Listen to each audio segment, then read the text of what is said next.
welcome to Spoiler Piece Theater, the podcast that doesn't give a shit about spoilers. We just want to talk about the movies. My name is Evan Crean. My pronouns are he, him.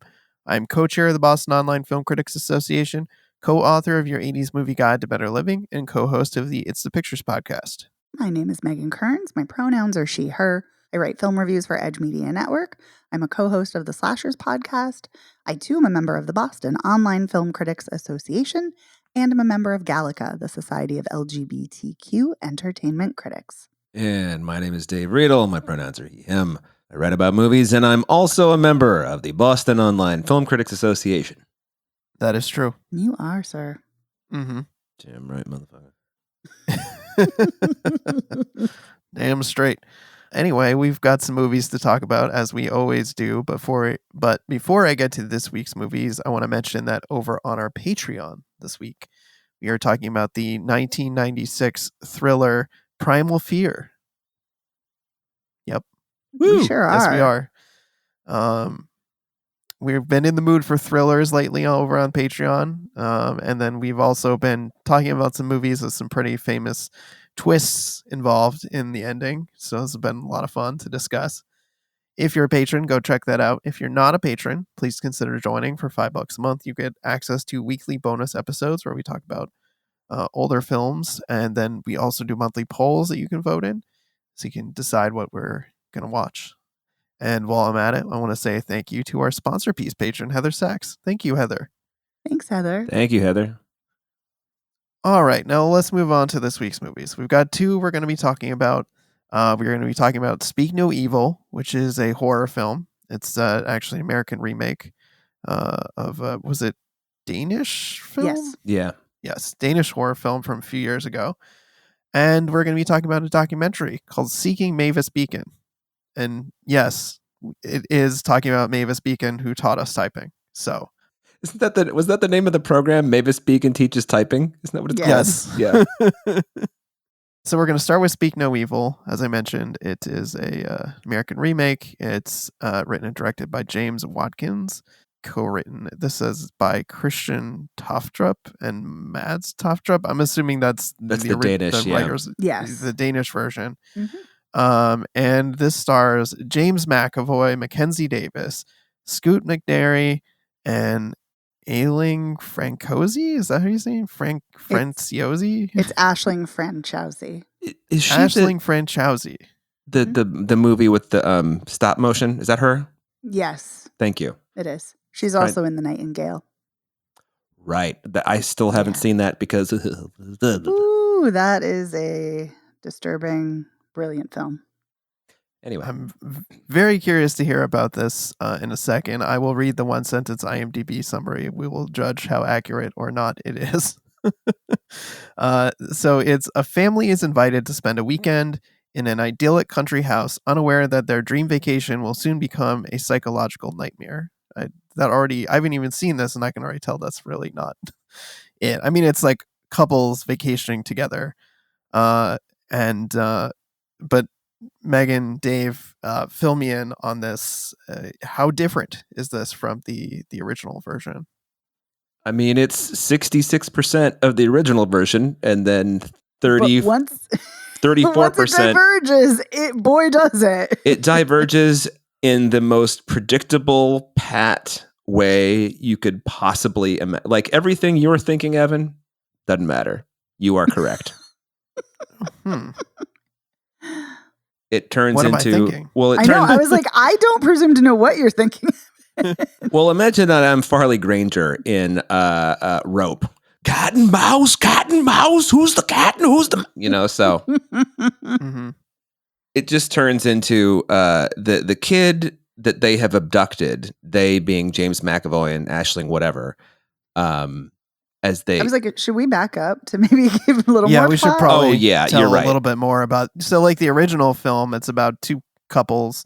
One couple is and they meet on vacation, and then the other couple is like, oh, you should come to our house and like hang out with us. And they have a kid. They each have a kid, right? Yeah. Yes. And, they get there and things are kind of cool at first, but then, the host couple is just starting to seem stranger and more deranged. Like they're like abusive toward their son.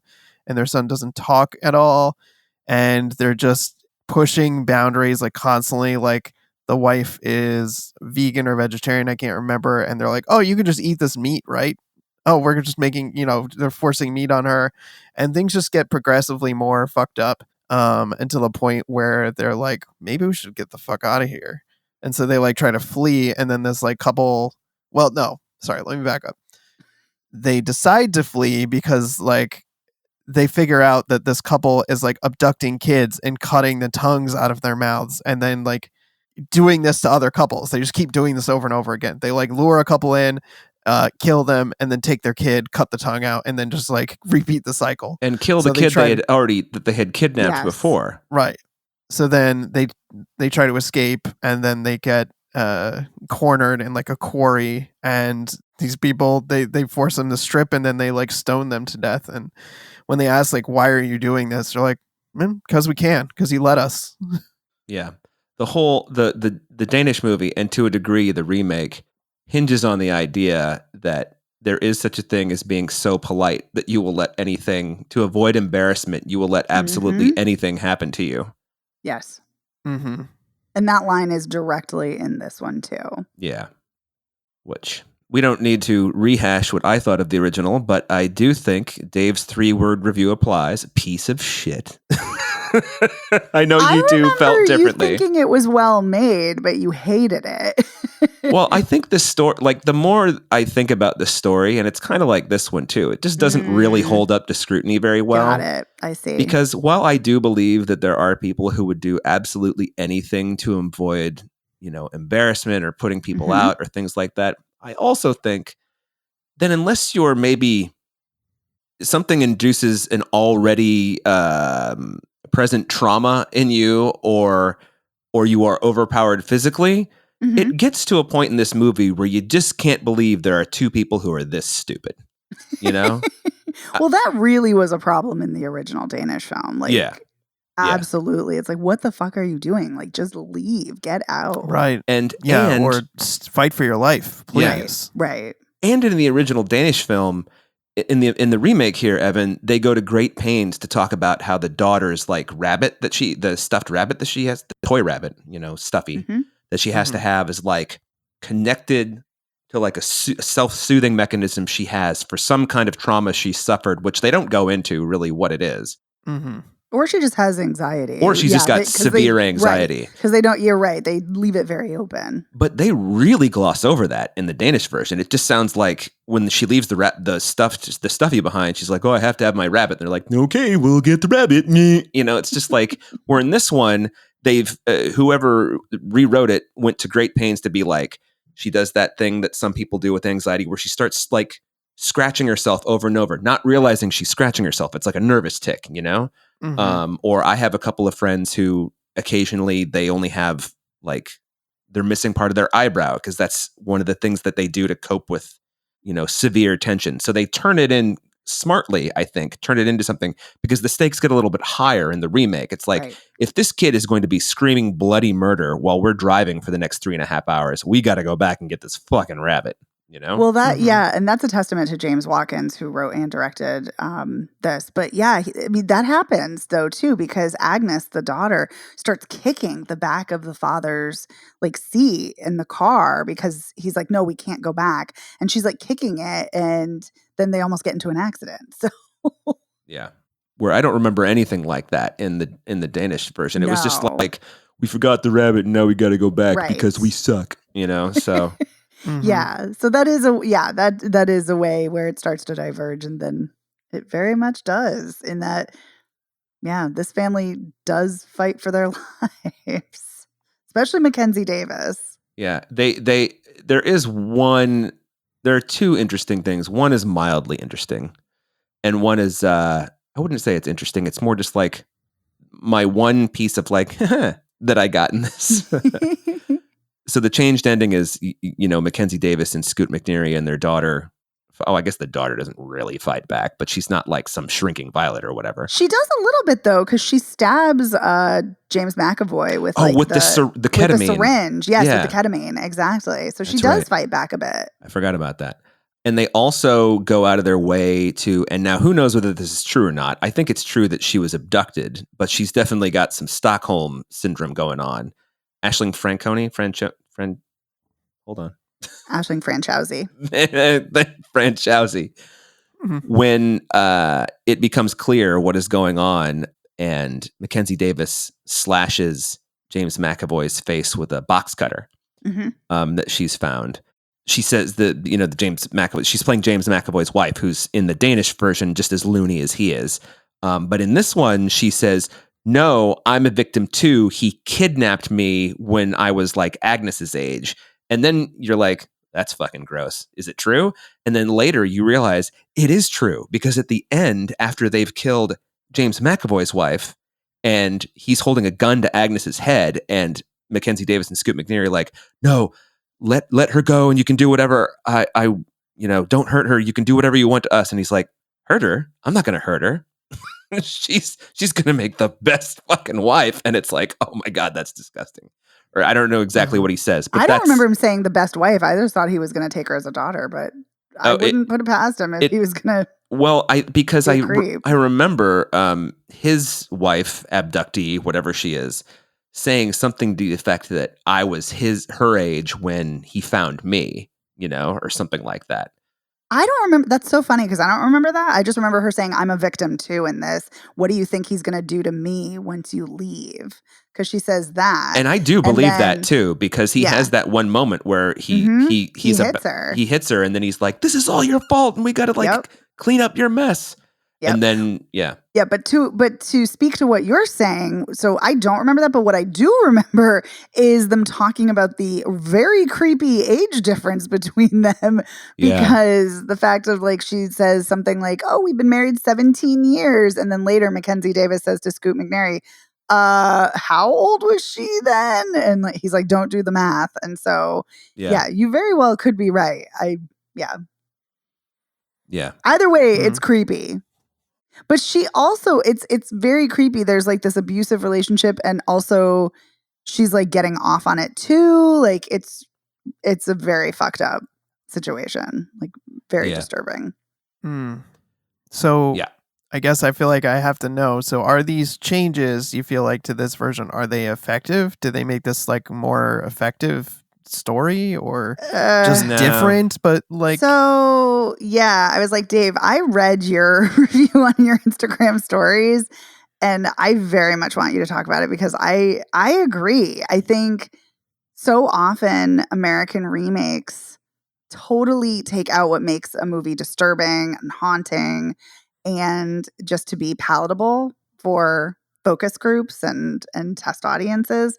And I feel like that happens here. And I don't know about what it was like, the crowd that Dave, that you saw it with, but the crowd that I saw it with, people were outraged when the couple was being stupid at first. And one guy, to the point that somebody out loud said, that's a stupid plot point. And people were yelling at the screen, get out of there, do this, do that. But then once Mackenzie Davis started fighting back, people were like, yeah. And they were going nuts in the theater I was in. And so it's there's a feel good element to it, but also it's oh, but it kind of deflates the whole purpose of it's the Danish movie. I have been accused privately by some of our listeners of hating Americans. And I don't hate Americans. I just think that Americans are fucking stupid. And the evidence, and I cite as anecdotal, yes, but evidence as that sort of, rah Americanism is so baked into everybody that you have to change the ending of a fucking movie that has two American leads in it now to be to triumph over.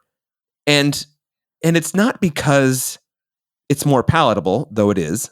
It's because no filmmaker making it's not like William Friedkin deciding that the hero, or anti-hero, I guess, of To Live and Die in LA is going to get his head blown off in the final 5 minutes of the movie. You're like, wait a minute, I spent an hour, 40 minutes with this guy and he's just going to get his face shot off? What the fuck?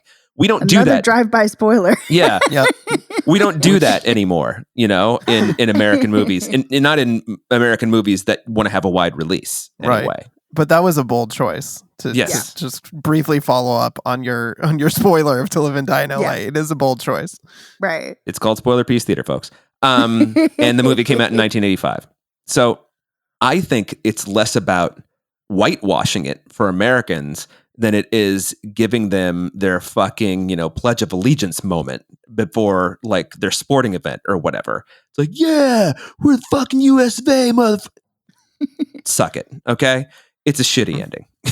But that's what I mean. I think it's both. I think it's both to make it easier for people to, when I say palatable, like to make it easier in the sense like, oh, I don't have to think too hard. I don't have to feel too bad. I don't have to feel too upset. I buy that. But I also agree with you. I think part of the palatability is making it very rah-rah Americans because, it's American couple and then, with a British couple who are taking them on their, vacation to their farm. So I agree with you. I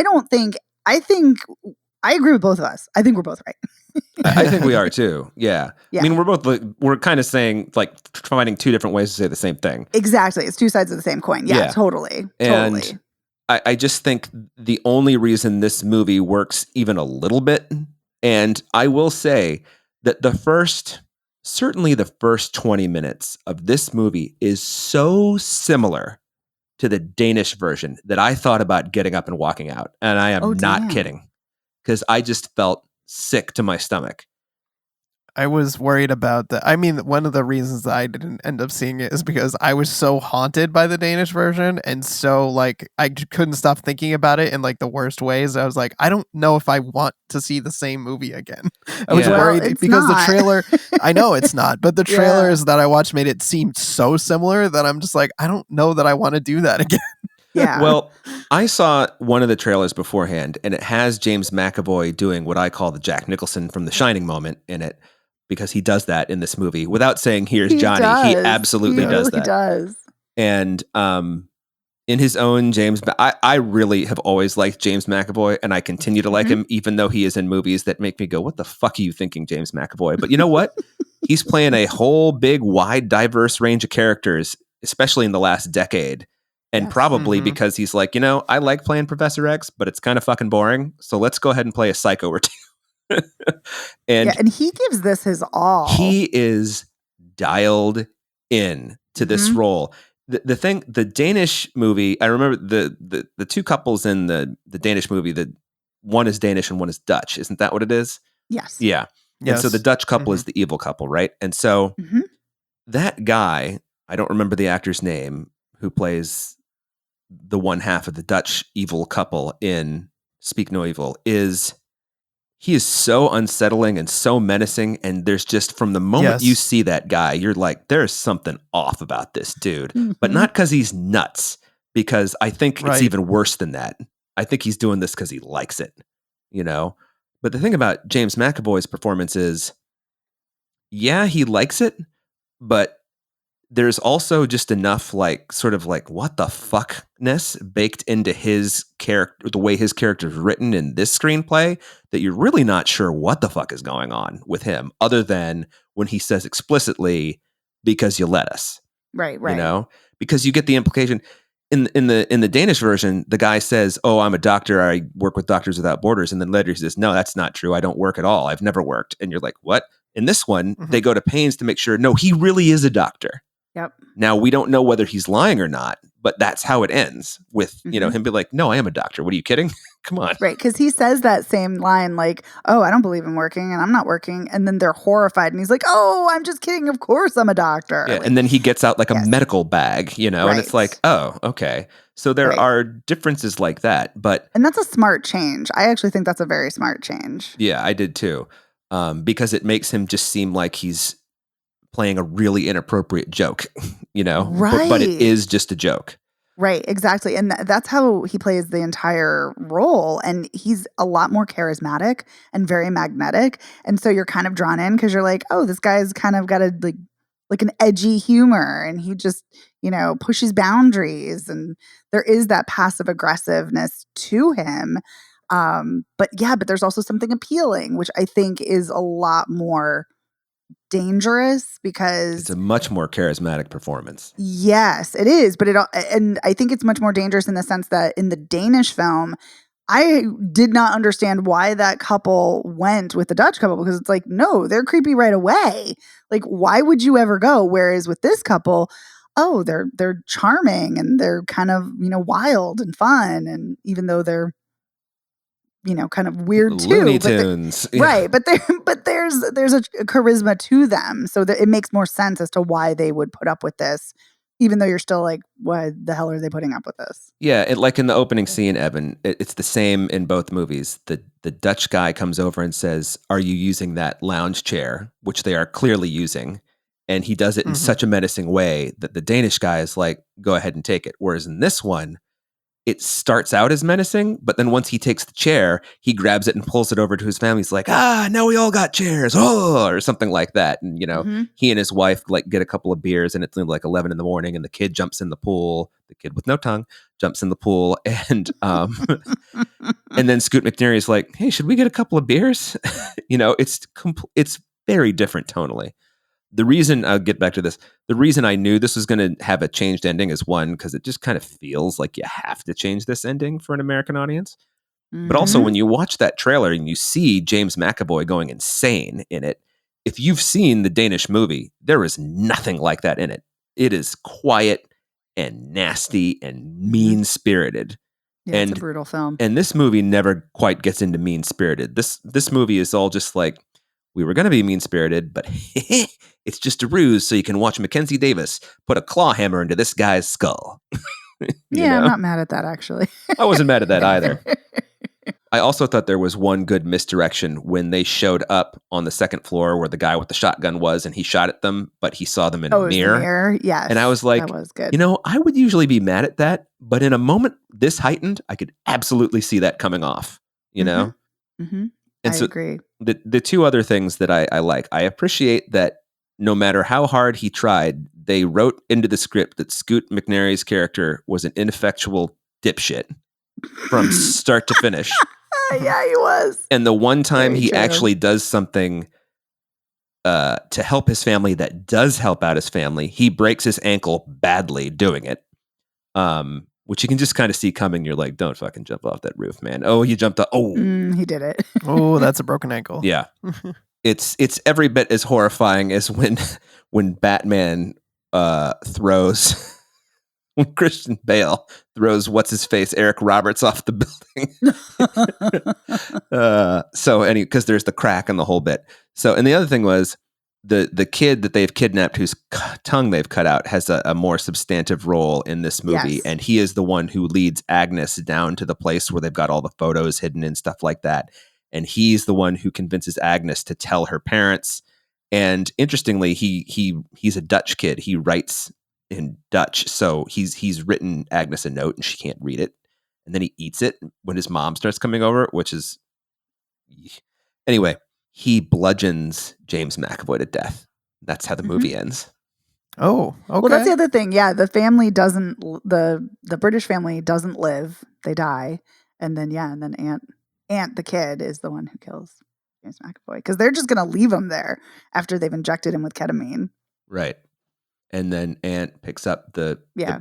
I wasn't sure what he picked up. And I'm like, wait a minute. He's straddling his chest. This is going to end badly for James McAvoy. And one thing that James McAvoy's character has said the whole movie is when he finally convinces Aunt to do something that he doesn't want to do, he goes, that's my boy. And right before Aunt is about to smash his face with the brick, he goes, that's my boy. And then Aunt smashes him many, many, many times. Mm-hmm. And while he's screaming. Right. And the look on Mackenzie Davis's face is like, I want that to be like everybody who ever calls me again in my life. I want that to be the photo when the phone rings. It's like, Evan is calling you, and it's Mackenzie Davis's face. I mean, I love Mackenzie Davis. She's great. She's so good in this. Like, she's effortlessly good, I think. I'm not surprised to hear that. I think one thing that I personally have been weirded out with regard to this movie is that Scoot McNairy and Mackenzie Davis are a couple. Because I watched *Halt and Catch Fire*, where they play like contemporaries, but like he's like much older and she's more kind of like a fresh out of college kid, and they're like friends, but she's like much younger. So it's just, I don't know, just personally thinking about that just weirds me out, knowing that they're a couple in this. And I know it's like acting and whatnot, but it's just like, I can't get that out of my mind. I think that's funny that you say that, Evan, and I'm glad you did, because yes, it's acting. You are totally right. But I was skeeved out, especially on the fact that they comment on the British couple's age difference and how creepy that is, which it is. It's a 15-year age difference. But yeah, their age difference is 9 to 10 years. So I think that's creepy as well. So, but yes, Mackenzie Davis is good. I think for me, James McAvoy is the one who is outstanding in this. Just such a committed performance. So magnetic. Yeah. Yeah. And I love Aisling Franciosi. Everything I've ever seen her in, I think she's really great. Yeah, I think it's funny. Scoot McNairy for me is the only one who didn't fully work, but yet he does work as an ineffectual like fool who won't listen to his wife. Yeah, so it kind of does work. Yeah, but it's interesting thinking about the changes and do they work, getting back to your question ages ago. Because I think that part of it, I think, are some smart changes, and part of it, like, I think works. But yet there's something that really bothers me about those changes for the reasons that Dave, you and I were talking about. And yeah, so I don't know. I think perhaps I would enjoy this more if this wasn't a remake. And if I had just seen this in isolation, like if I'd never seen the Danish film, because I couldn't not compare it to the Danish film, especially since the first two, thirds are identical, other than the fact that they're different nationalities. Yeah. Yep. And I have to say, I didn't love Aisling Franciosi's performance in this, but I also didn't love her character. I was just kind of like, oh, well, yeah, that's fair. Well, I mean, there's something about the other movie that is more sinister somehow, like even absolutely, but in a much more understated way than the husband in that version. The way she just sort of creeps up on Agnes, and in this one, it really stands out with her just being like, because she's never shown the slightest inclination of glomming onto her husband's thing. She's always been like, oh, he's just a bit like that when he drinks, or she's always making excuses for him, like tee, or so it doesn't quite work. That's fair. That's a very fair criticism. Yeah. Yeah. But anyway, I talked about Speaking of Evil a lot, so skip them both as far as I'm concerned. Yeah, see, where I fall somewhere a little more mixed, because I thought the first one was fantastic. I thought it was such an excellently made film, and it's such a brutal, nasty film, and the dread, and just it's so pervasive and just so ominous, and like gives me the creeps. But me too. This was not that way at all. Like, this felt more like a weird comedy, and so it's turns dark. Yes, it's tonally completely different. And so it feels like a dark comedy that's kind of got that rah-rah nature, like, yeah, and they're gonna win. And then it does get really kind of nasty at the very last moment with Ant bludgeoning James McAvoy. But yeah, I mean, I think this is a well-made film. Like, I think the cinematography is really great. I think the performances are good to great. I like some of the changes, but yeah, I just can't shake the original and just how good that one is, as far as how well made it is and how unnerving it is. Fair enough. Yeah, I don't know that you've spoiler pieced me into wanting to see this. Sorry. Okay. All right. Well, shall we move on then? Sure. Okay. So let's talk about the documentary Seeking Mavis Beacon, which is says it's written and directed by Jasmine Jones. It's our one sentence IMDb investigates the disappearance and re-examines the legacy of one of the most influential Black women in technology. Yeah. This is the movie has a very interesting content warning at the beginning of it that mentions that it's full of deepfakes and AI generated content, which is kind of unsettling at first until you kind of like start watching the documentary and see all of like the computer generated graphics and things that look like you're on a computer and playing like old timey computer games and videos and things, and then it's like, okay, that makes sense. um but they're talking about Mavis Beacon, the game, the computer game. Mavis Beacon teaches typing.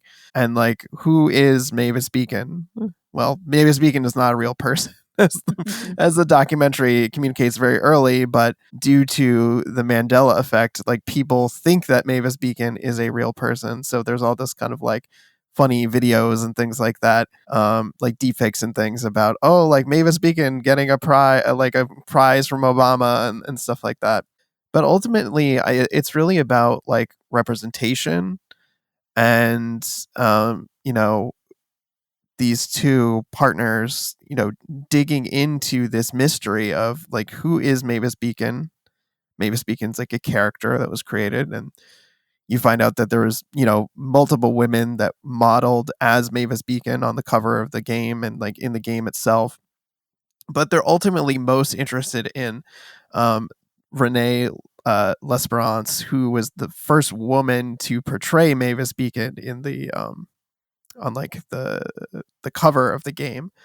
And so they're trying to like find her. They want to track her down and like see, like, is she okay? What has she been up to? Because she basically like disappeared and no one has like had like seen or heard from her in like 26 years.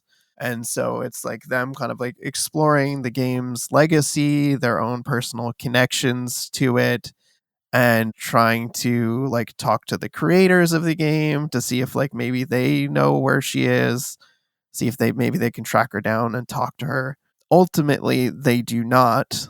Like they track her down basically, and they talk to her son a little bit, but she does not agree to be interviewed in the documentary, so you don't get a chance to actually like see her, which I think is interesting. But yeah, it's about their investigation and yeah, the importance of, you know, representation, you know, for Black children and people who learned to type from this game. And anything else that I'm missing? I mean, they explore kind of like the intersection of like race, AI, computers. I'm trying to think what else. I mean, like that's capitalism. Yeah, I think you hit the broad strokes. Okay, Your 10-cent tour was actually 11 cents. Well done. Oh, throw in that extra 1 cent. Yeah, but not my 2 cents. sorry. just a 1 cent. Right. Yeah, so that's the kind of broad strokes. What did you guys think, Dave? Well, I actually, so I had an interesting to me. They always is to the party involved. Interesting to me reaction that at first I was like, who are these two chuckleheads? Like, these fucking two people who are not taking this seriously at all. And I think that is a conscious editing choice to make it seem like this is a little bit more frivolous than it actually is. Because one of the things that sort of drew me in over time was they didn't really get, yes, they get resistance from Mavis Beacon. Her name's not Megan. Renee L'Esperance. They get resistance from her in the sense that they find her, she doesn't want to be spoken to. But all of the people that they meet with along the way, the people who created the game, the woman who wrote the contract for her likeness image, another woman who I think she was married to one of the creators. I can't remember. Yeah, she was. Mm-hmm. Okay, thank you. All of that seems to be, it's like, oh, they're getting somewhere, they're progressing, they're making progress, but they keep running into all this other stuff outside of the movie that is shitting on them. Basically shitting on them because they're women of color. You know, I guess that the building that they were using, the office space that they were using to like as an office for the documentary, when they went on one of their trips to try to find more information about Renee L'Esperance, the people who owned the building, let some randos into the office and they kind of just like treated it with complete disrespect for the stuff that was there. I mean, I was thinking to myself, it's like, well, they were probably just douchebags. I'm like, no, they went out of their way to like tear down these like pictures of Mavis Beacon, and like they left like drug paraphernalia. I sound like such a fucking old person. Drug paraphernalia everywhere. And that's You're like, it smells like weed in here. Was someone smoking a doobie? I know. Was somebody having a marijuana cigarette? What is this? You kids and your Mary Reefer Jane. heads. And I just sort of became, part of me, because I'm Gen X and was raised to have no sympathy for anybody's emotional state. I think that's if you have boomer parents, that's a very Gen X thing to have been raised with. Hey, life's hard, get over it, that kind of thing. And part of me still feels that way until I remove myself for a moment and think, okay, well, let's just think about what we're happening. It's a thing called empathy. People look into it. What would happen? Google it. If this were happening to you, if you were that person and all of the things that you hold true are being assaulted right then, how are you going to react? And as I've gotten older, I've got a lot better, especially with people who drive me insane, which these two did not. I think the younger, I don't remember their names because I don't remember anything about this except it's directed by Jasmine Jones. I don't remember. It's Jasmine Jones and Olivia Ross, who's Olivia. That was her name. Yeah, who's the producer? She's associate producer. Was she the one who was like college age? Yes. What the younger one? She seemed to me at times still a bit precious, but that's fine. I just sort of, putting yourself in their shoes. You've done all of this work, you've done all of these things, and to have somebody come in here and trash it, and then to sort of, when they start having the conversation on camera with the building owner, and he sort of tries to manipulate his way into the conversation that this is happening to him too.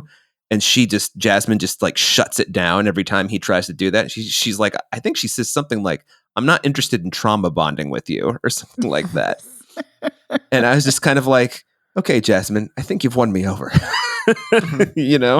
And so I had an interesting journey myself watching this, going from sort of thinking of it as this frivolous thing and it becoming a very deeply held, what you hear a lot in pulp culture these days now that things are a little bit more diverse. It's like, oh, that's the first time someone who looks like me is playing that role, etc. And I sort of thought, I don't know what that's like to look at a video game and think, oh, that person looks like me, because they all fucking look like me, So from that perspective, I think the editing is really smart to sort of start from that place. I don't know if they did this. I'm sure they did this on purpose because, how could you luck your way into this kind of editing?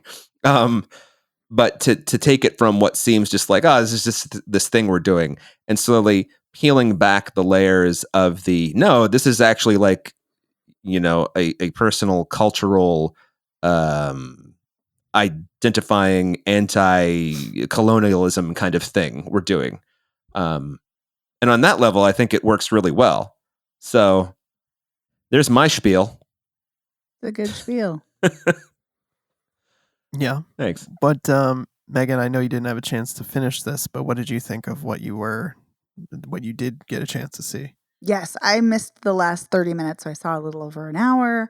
And I agree with a lot of what you said, Dave.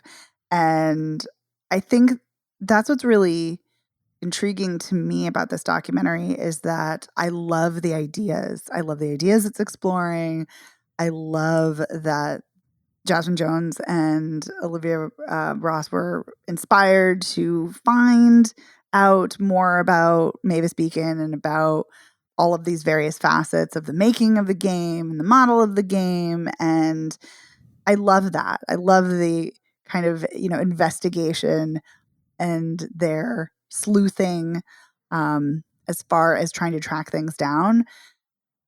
Having said that, and also I should say, I found this much more interesting when I read about it, reading other people's takes on this, reading other people's reviews, reading about this film, I found far more compelling than my experience watching it. Sadly, I Yep. I feel so terrible saying this. I always Ooh. feel a bit bad or guilty when I dislike a film. Always. Even if it's a piece of shit, even if it's terrible, even if I'm ripping into it, I feel guilty. I feel very bad because I know it takes a lot to make a film, even bad films. Nobody sets out to make a bad film. People put their heart and souls into it. They work hard. It's a lot of hours, a lot of time. And here are two Black women who clearly feel passionately about this, who are putting their all into this film. And sadly, I was bored to tears. I had such a hard time watching this. I kept finding myself drifting in and out. I just felt like I was going through the motions, and something would happen and I was like, yes, okay, let's explore that. And then it would just kind of disappear like into the ether, and it was like, kind of like gossamer. Like it was just so nebulous. And I was like, no, let's go back to that. And so I love the ideas that it's exploring. I love the notion of the impact of technology and how AI impacts our lives. I especially love the exploration of representation and what it means to have a Black woman teaching typing to Black children. Not that she was only for Black children, of course. Many children I learn used to type. Mavis Beacon. Oh my God, I love that. That's so cute. I did not. Yeah. And I'd never even heard of Mavis Beacon, didn't know this game, knew nothing about it. But I love that. I love that so many people learn to type this way. And I love that the documentary mentions that like people like all over, like not just in the US, but like so many places internationally like use this. Like I think that's so great. And I love that dialogue and I love those ideas. For me, this was such an unvarnished product that it just didn't work for me. And I love a raw film. I love a raw documentary. I love one that is very, lovingly, but very kind of, like you can see the seams and it's a very micro budget production. And I love that. But it sadly did not work for me. And I feel so terrible saying that this just didn't work for me, because I know a lot of people love this documentary. I know it's resonated with people, and I think that that's wonderful, and I think that's great. Something I did like, but that also creeped me the fuck out watching this, was the way they talked so cavalierly about stalking. And it's something people throw around the word stalking constantly, like, oh, I'm stalking my ex on Facebook. Oh, I'm stalking, or on TikTok or Instagram or wherever. Oh, I'm, stalking this person. I'm stalking that. And they use that instead of, talking about like investigating or sleuthing. And, oh, my stalking skills came to good use. And I know why people are doing that, but to me, there's a creepiness to it. And especially considering that, that Les Brown's the model, like she didn't want to talk to them and she didn't want to be found. And it was very clear, very early on. Like I didn't even get to the last third of the film. And it was very clear to me, like, this woman does not want to be found. Right. And she disappeared for a reason. Yes. And somebody says that to them, like, you haven't found her yet. Maybe she doesn't want to be found. And so the fact that they're like pushing and pushing and pushing, there's something very unsettling about that, and unsettling about the notion of like almost like a parasocial way. Like just because you saw this person's face and you learned about this person and you had this kind of relationship electronically, as it were, doesn't mean that gives you a right to access or to have more information.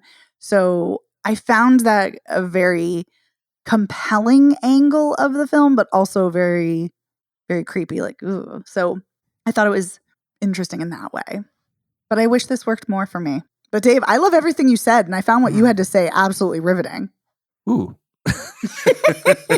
Yes, I think But Evan, yes, what did Megan, you think? Oh, yes. much like you, listening to Dave's comments on the documentary was more interesting than the documentary itself. I know, right? Oh, it's so sad. I also found this a total slog, which was a total bummer because Yeah. I suggested that we watch this. I was very interested. I think on paper, this is a really great premise. Learning about. I love ultra niche documentaries, as I think you guys have known. Yes. Like, I love watching the Tony Hawk video game documentary. There's a documentary I loved about the Power Glove. I love things that focus in on like a very narrow niche topic and just really delve into it. I love that kind of stuff. So I thought, oh, I'm gonna really dig this, but it was such a slog. I think what you're saying about it being kind of very unpolished definitely works against it, but it is also, I think, just very languidly paced, and Yes. it feels very lackadaisical. Like, both the investigation itself feels lackadaisical, but also like the pacing of it is very lackadaisical. So I had such a hard time sticking with it without, like you, my mind kept wandering because the documentary was just not hooking me in. It didn't develop a pace or a rhythm to it. And while I totally hear what you're saying, Dave, about all the stuff that's going on around them with their space, I just feel like it to me, it was kind of a distraction in a bad way that was sucking me out of what they were trying to do, even though it was what they were going through. So they were documenting it, and it was shitty. Like, I felt bad for them, but I thought narratively it's a bad choice to be spending so much time on this when we probably should be spending more time on the investigation. And maybe this just needed to be shorter. Like, maybe they just had a great idea for a documentary short, and they just didn't have that might be it. That very well could be, yeah. what it took to stretch this out into something that remains compelling for all hour and 40 something minutes. So maybe that's it, but I liked the themes that it's exploring. Like you, though, I was also icked out, not necessarily by the language about stalking, but I was really icked out about the emotional manipulation tactics that they were trying to use, especially on her son, Yes. to try to get her Great to talk to point. them. Yep. It felt like they really weren't taking no for an answer and not being respectful of her boundaries. The amount that they seem to be calling her and him, and like, I totally get that they're very enthusiastic and that this meant so much to them, but also you do need to respect people's wishes. And at a certain point, like, it's not like one of those documentaries where you're trying to talk to some politician who's stonewalling you about some horrible policy that they have, and it's like, yeah, I'm gonna beat down their door till they talk to me. It's like, here is someone who very briefly was in the public eye and decided to step away and to be as much away as humanly possible. Like the son mentions, she has no social media presence, like very off the grid kind of person. So I wish that they were a little bit more respectful of that. It doesn't come off good in the documentary. No, it doesn't at all. And I'm so glad you talked about that too, because that was part of the element that really bothered me. And it's so funny because I don't know if you guys have been following this, but I'm really reminded of the recent discourse around Chapel Roan and how she's spoken very openly about how she's had creepy encounters with fans, and like, just because I'm a public figure doesn't mean you get access to me, doesn't mean you can just say whatever, come up and demand things from me. You need to respect my space and my boundaries. And and it is just so fascinating that people do kind of think that just because of, the age of social media and the internet and everything, that like, it makes it seem like we know people so much better than we do. It's interesting that you're saying that. I keep saying interesting today.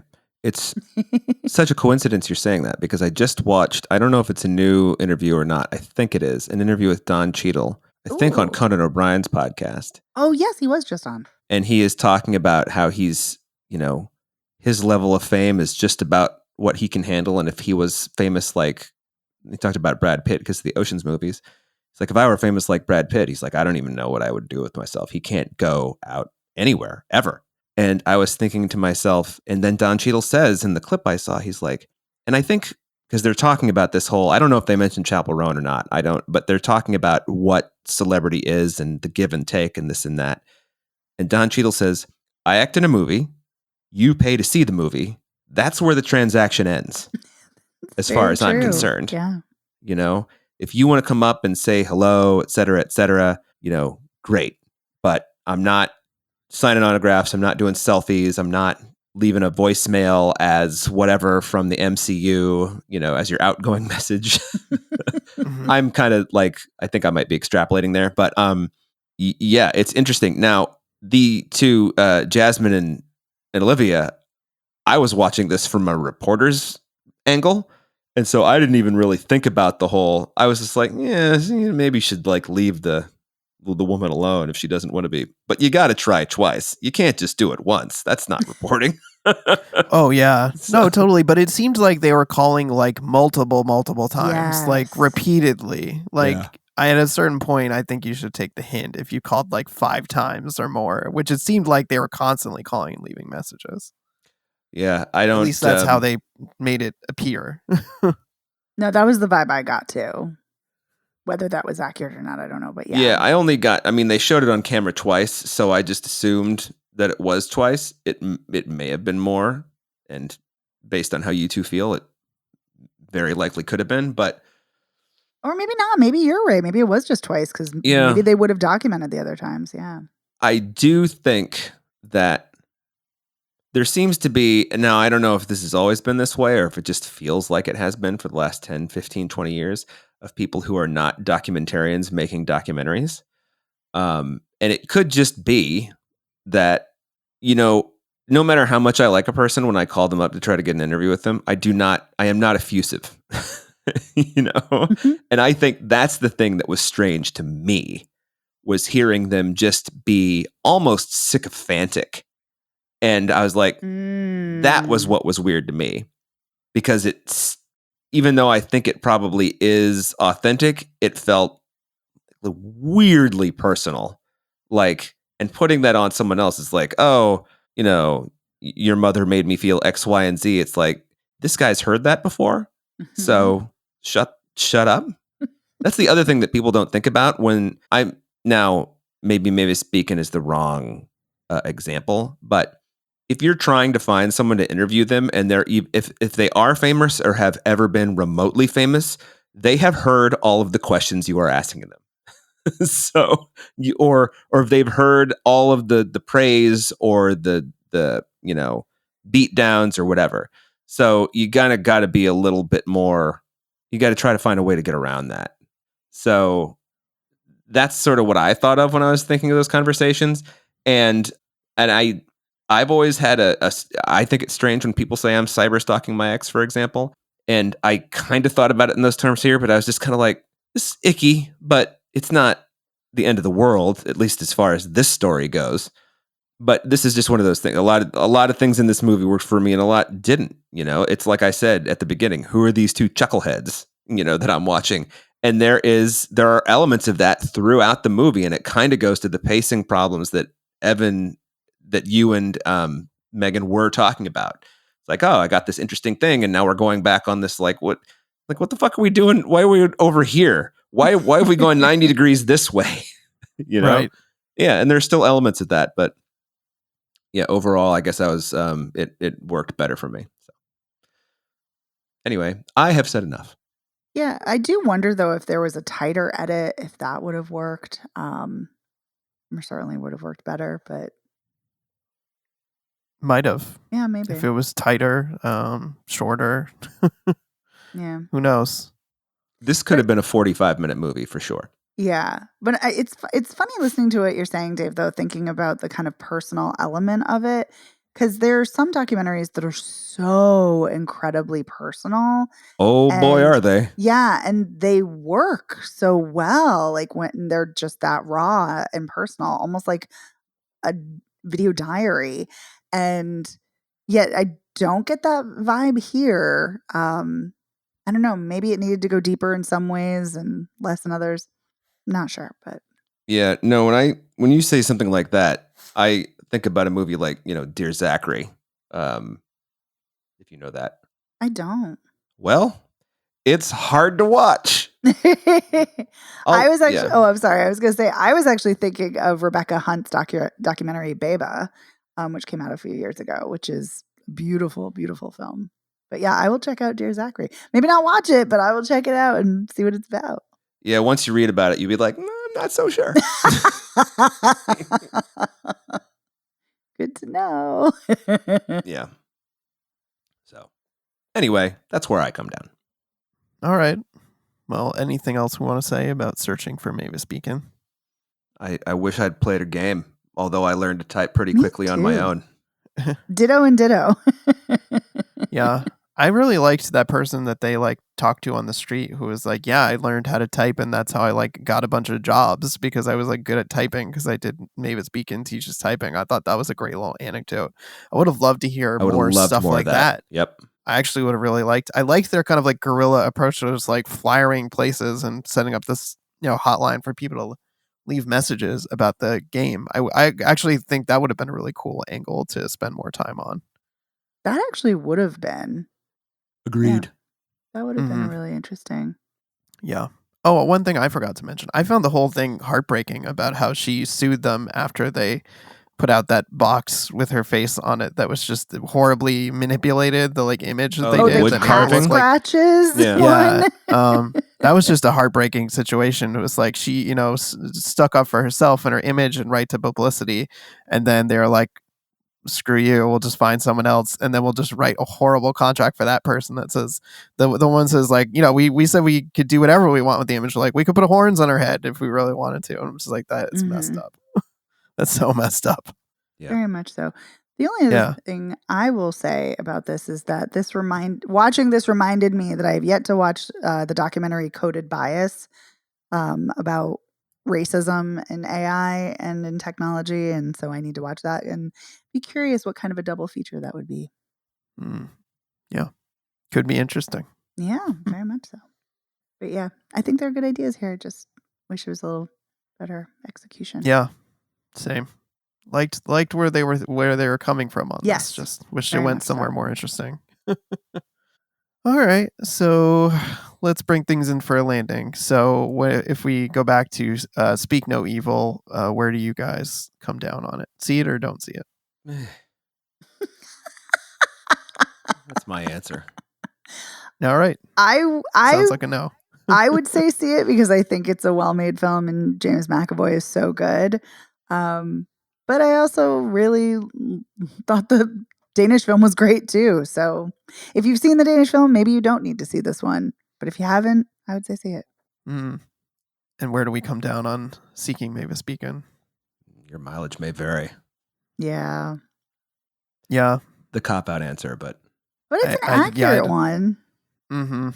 Although I guess you could argue that your mileage may vary on every film. On every film, yeah. It is such a personal experience as well as communal. Yeah.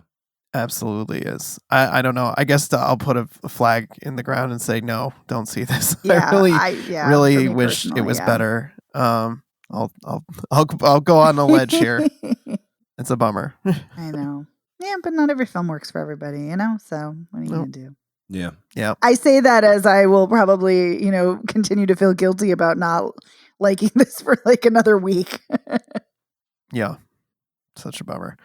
All right, well let's just wrap up then. Want to say a huge thank you to our editor Otto Clamor. Otto, thank you for making us sound so great week after week. We really appreciate it.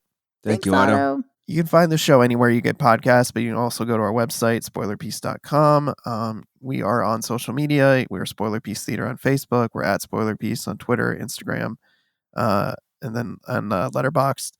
If you want to get in touch with us, you can send us an email, spoilerpiece@gmail.com, or you can give us a call at 862-21-PEACE. You can leave us a voicemail. You can send us a text. We'd love to hear from you, especially if you've got divergent opinions on either Speak No Evil or Seeking Mavis Beacon. Love to hear from you. Or you can just talk about random movies that you watched just because you want to talk about them. We always like hearing from listeners. And if you like the show, please rate and review us. You can go to ratethispodcast.com/spoilerpiece, and that will take you to your platform of choice. And of course, if you really, really like the show, please consider joining our Patreon. As I mentioned at the top of the show, this week we talked about the 1996 thriller Primal Fear. We had a fun conversation about that. So for $5 a month, you can get weekly bonus episodes like that, and you can vote in monthly polls. And so thank you for listening. My name is Evan Crean. I am co-chair of the Boston Online Film Critics Association, co-author of Your 80s Movie Guide to Better Living, and co-host of the It's Pictures podcast. You can follow me on social media. That's Twitter, Threads, Instagram, Blue Sky as Real Recon, and that's real as in film reel. My name is Megan Kearns. I write for Edge Media Network, and I'm a co-host of the Slashers podcast. I'm also a member of the Boston Online Film Critics Association and a member of Gallica. You can follow me on Twitter and Blue Sky at OpinionSWorld or on Instagram and Letterboxd at The OpinionS. And I'm Dave Riedel.